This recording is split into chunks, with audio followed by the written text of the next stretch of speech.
Hi there. I couldn't find a video anywhere on the internet that showed the easy way to install the Guardian windshield wipers from Michelin from Costco on a Chevy Avalanche. And so I decided to make this video for everybody that's probably struggling with it. The first step is to take the top piece off the windshield wiper so that it looks like this. The other piece that you need is this one right here, and that's it. The next step is ridiculously easy, but not obvious. Make sure you put a towel on your windshield so that your windshield wipers don't snap down.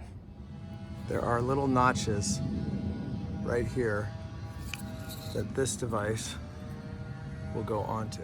It will look like that when you have it on correctly. Pop it up so that it looks like that.